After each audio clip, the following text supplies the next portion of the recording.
अस्सलाम वालेकुम एवरीवन, क्या हाल है आप सबके। उम्मीद करती हूँ कि आप सबकी तरफ खैर खैरियत होगी। हम भी अल्हम्दुलिल्लाह बिल्कुल ठीक ठाक हैं। आज के व्लॉग में ना मैं आपके साथ कुछ टिप्स शेयर करूँगी। छोटी छोटी सी ये टिप्स हैं जो हम अक्सर अवॉइड कर देते हैं।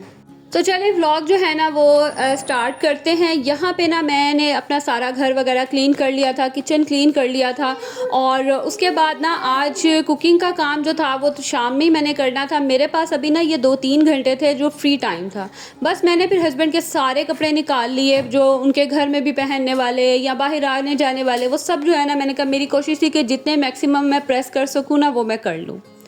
दूसरी तरफ हम अक्सर ऐसा होता है ना कि कपड़े आयरन करने बैठते हैं तो देखते हैं कुछ कपड़ों के बटन्स नहीं हैं, कुछ कपड़ों की सिलाई निकली हुई है, तो हम क्या करते हैं फिर वो कपड़े साइड पे करते जाते हैं और फिर इंतज़ार करते हैं कि मशीन रखें और ये काम करें। तो मैं क्या करती हूँ कि मैं इस तरह से ना अपने सुई धागा रखा हुआ है बॉक्स में, ये मैं अपने पास रख लेती हूँ। और जो मेन कलर है ना जैसे वाइट, ब्राउन, ब्लैक और इस तरह के जो लाइट बेज कलर है ये आपके पास लाजमी होने चाहिए, क्योंकि अक्सर मर्दों के कपड़े या बच्चों के भी जो कपड़े होते हैं ना उनके नॉर्मली कलर ऐसे ही होते हैं। तो मैं इस तरह से पास रख लेती हूँ। क्या इस तरह ना मुझे फिर मेरे कपड़ों में मतलब आयरन करते हुए एक ब्रेक नहीं आता। कोई बटन टूटा हुआ है मैं साथ ही उसको लगा देती हूँ, कोई कहीं से सिलाई निकली हुई है साथ ही उसको जो है ना मैं थोड़ा सा मतलब तरपाई वगैरह कर लेती हूँ। तो इस तरह से ना कपड़े भी बड़े अच्छे आयरन हो जाते हैं और टाइम भी बहुत सेव हो जाता है। सेकेंडली क्या होता है कि जब हम कपड़े आयरन करने पर लगते हैं ना, स्पेशली बड़ों के या बच्चों के, तो ये जो पैंट्स की पॉकेट्स होती हैं या अक्सर शलवारों कमीज़ों की पॉकेट्स होती हैं ना, ये आपस में ना बिल्कुल ऐसे जुड़ी हुई होती हैं, मतलब क्या कह लें, उनको वट से पड़े होते हैं। तो ये ना अक्सर आयरन करते हुए बहुत डिस्टर्ब करती हैं। तो आप क्या करें कि सबसे पहले जो है ना इनको आयरन कर लें, इनको सीधा कर लें। इस तरह से क्या होगा कि कपड़े जो है ना वो प्रेस करना बहुत आसान हो जाता है और बड़े इजीली जो है ना वो कपड़े आयरन भी हो जाते हैं, बीच में कोई प्रॉब्लम नहीं आती है। ये छोटी छोटी सी बातें होती हैं जो हम नॉर्मली अवॉइड कर देते हैं और हम फिर कहते हैं बाद में कि ये कपड़े क्यों नहीं सही से आयरन हो रहे हैं, या कभी आयरन कर भी लेना तो उस तरह का हमें रिज़ल्ट नहीं आता। तो कोशिश किया करें कि ये छोटी छोटी सी चीज़ों में ना ज़रा ध्यान दें। सेकेंडली ना हर कपड़े को आप पानी का जो है ना वो स्प्रे ज़रूर किया करें, पानी ज़रूर लगाया करें। अब मेरी जो स्प्रे वाली बॉटल है ना वो अक्सर ही बच्चे तोड़ देते हैं, मैंने बहुत दफ़ा परचेज़ किया। तो मैं तो बस सिंपल यही करती हूँ कि किसी भी बाउल में पानी ले लेती हूँ और उसी से जो है ना मैं छींटे वगैरह पानी के गिरा लेती हूँ। अच्छा, पानी लगाने से क्या होता है कि कपड़े एक तो बड़े ज़बरदस्त जो है ना वो आयरन होते हैं और दूसरा ना हमें लगता है कि पानी लगा के बहुत ज़्यादा कपड़े टाइम लेते हैं, ऐसा नहीं होता है। आप बगैर पानी के जब भी कपड़े इस्त्री करेंगे ना वो ज़्यादा टाइम लेते हैं बनिस्बत पानी के। इस तरह से कपड़े सॉफ्ट हो जाते हैं, बड़े ईजीली जो है ना वो आयरन हो जाते हैं। अब यहाँ मेरा तकरीबन 1-1.5 घंटा लगा, लेकिन ये सारे कपड़े मैंने आयरन कर लिए थे। अब आराम से जो है ना हफ्ता 10 दिन मेरे गुजर जाएंगे।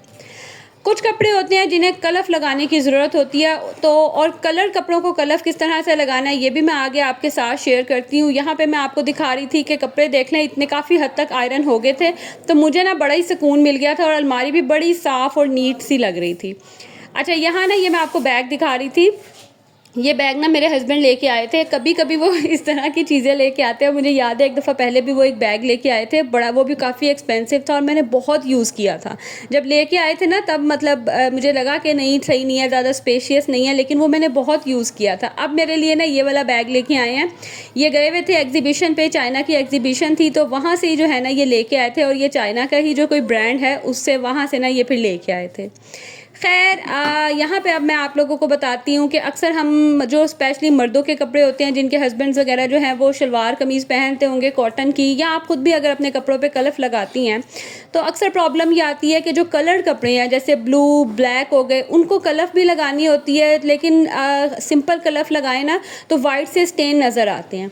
तो उसके लिए क्या करें कि आप थोड़ा सा नील ऐड करें, थोड़ा नील आपने ऐड करना है, बहुत ज़्यादा नील नहीं आपने इसके अंदर ऐड करना। ऐसे कपड़ों पे ना कलफ कम ही लगती है, तो आपने हल्की कलफ लगानी है, यानी कि बहुत ज़्यादा नहीं डालनी। और उसके बाद आप इसमें थोड़ा सा नील अच्छे से आपने मिक्स कर देना है नील को, कि इसके जो है ना अलग से मतलब लम्स ना पड़े हों पानी में। उसके बाद आपने इनको कलफ लगानी है। इतनी अच्छी कलफ लगती है ना और बिल्कुल भी वाइट स्टेन नहीं नज़र आते हैं। तो इस तरह से क्लिप लगा के आयरन करवाएं और मुझे ज़रूर बताना है कि ये टिप आपको पहले पता थी या नहीं पता थी। खैर, आजकल मौसम इतना प्यारा हुआ था ना जिस दिन मैंने ये काम किया है। बादल आप देखें, इतनी प्यारी हवा चल रही थी ना, और अल्लाह की कुदरत देखें, कभी एक दिन इतनी गर्मी होती है और कभी इतना प्यारा मौसम हो जाता है, इतनी प्यारी हवा चल पड़ती है ना कि मूड जो है ना वो फ्रेश हो जाता है। तो आजकल भी ना कभी हवा चल रही होती है, कभी बारिश का मौसम हो रहा होता है और कभी अच्छी खासी जो है ना वो धूप निकली होती है। तो इस तरह का जो है ना कुछ मौसम चल रहा है।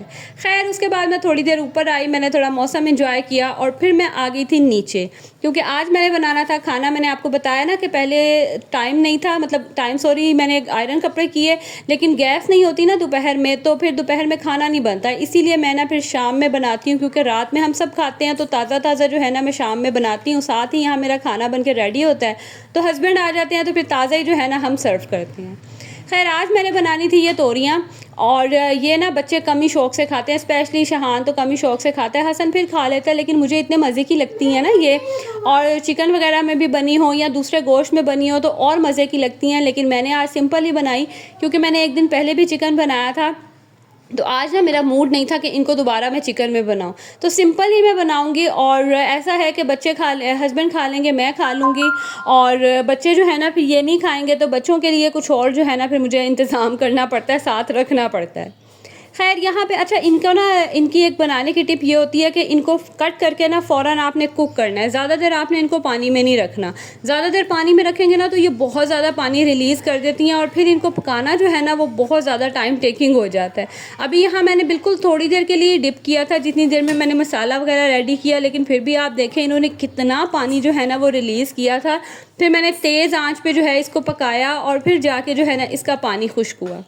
अच्छा, बाज़ लोग ना इसकी बाद में भी भुनाई करते हैं और बिल्कुल हलवा टाइप बना देते हैं। मुझे ना उस तरह की नहीं पसंद, मुझे इस तरह की थोड़ी सी ना खड़ी खड़ी सी तोरियाँ पसंद हैं, कि नज़र आए कि हाँ ये तोरियाँ बनी हुई हैं, और देखने में भी ना अच्छी लगती हैं। तो हल्की सी बिल्कुल इसमें ग्रेवी रह गई थी, तो बस मैंने लास्ट पे गरम मसाला और कसूरी मेथी इसमें आपने लाजमी ऐड करनी है, उससे इसका जायका जो है ना वो बहुत मज़े का हो जाता है। खैर, गरम मसाला, कसूरी मेथी, और एंड पे मैंने इसके अंदर डाल दिया था हरा धनिया, और यहाँ पे जो है हमारी मज़ेदार सी जो है वो तोरियाँ बन के रेडी हो गई थी। अच्छा, आप मुझे ज़रूर बताइएगा, आप सबके बच्चे भी सब्ज़ी खाने में तंग करते हैं या खा लेते हैं? मुझे लाजमी आपने कमेंट सेक्शन में बताना है। खैर, उसके बाद जो है ना आज मेरा मूड हुआ कि मैं ना मास्क लगाऊं। गर्मी में ऐसा होता है कि किचन में काम करते हुए ना मुझे ना फेस पे बड़ी इचिंग सी स्टार्ट हो जाती है, और बड़ी प्रॉब्लम होती है, स्वेटिंग होती है ना, तो इचिंग आपको पता है शुरू हो जाती है। तो मैं ये ना शीट मास्क लेके आई थी, और यकीन करें ये शीट मास्क ना गर्मियों में लाइफ सेवर होते हैं। तो ये मैंने लगाया और इतना सुकून मिलता है, इतना हाइड्रेटिंग होता है ना। किसी भी आप ब्रांड का ले लें, ज़रूरी नहीं बहुत एक्सपेंसिव ब्रांड का लें, कोई भी ब्रांड का ले लें, आपकी स्किन जो है ना वो आपका शुक्र अदा करेगी। खैर, यहाँ पे ना मैंने आपको बताया ना कि बच्चों ने तो खानी नहीं थी तोरियाँ, तो बस फिर मैंने बच्चों को चूरी बना के दे दी। ये भी बड़ा हेल्दी वर्जन हो जाता है। हाँ, थोड़ी शुगर ऐड होती है, लेकिन रोटी है, साथ में देसी घी है, तो हम भी बचपन में बहुत शौक़ से खाते थे, और मेरे बच्चे भी बड़े शौक़ से खाते हैं। तो बस फिर बच्चों को मैंने चूरी और इसी तरह मीठी रोटी जो है ना वो बना के दे दी थी, और बाकी हम सब ने जो है वो फिर तोरियाँ खाई थी। तो इसको बनाना ना ज़रा मुश्किल होता है, क्योंकि ये गरम गरम ही सही बनती है, ठंडी हो जाए ना तो फिर इस तरह से सही बनती नहीं है। और यहाँ पे मेरे हाथों का जो है ना वो बुरा हाल हो रहा होता है। मुझे याद है जब बचपन में भी हम खाते होते थे ना, मम्मा रोटी बना के देती जाती थी, और अबू जी जो है ना वो चूरी बनाते होते थे, एंड पे वो कहते होते थे बस हो गया, मेरे हाथ जो है ना वो जलना शुरू हो गया, मज़ीद मुझसे नहीं बन सकती। और उस टाइम हम कहते होते थे अबू जी क्या है, आप बना दें, हमने खानी है। अब पता चलता है कि वो क्यों कहते थे कि अब मेरी बस हो गई है। बाकी इसको अक्सर लोग ना मशीन भी करते हैं, लेकिन जो मज़ा इसको हाथ से इस तरह से मसल के बनाने का आता है ना और खाने का, उसका अलग ही जायका होता है। बच्चों को दिया खाना, और यहाँ तक था मेरा आज का व्लॉग अच्छा लगा हो तो प्लीज़ ज़रूर लाइक कीजिएगा, और मुझे सबको दुआओं में याद रखिएगा। मिलूंगी अगली वीडियो में। अल्लाह हाफिज़।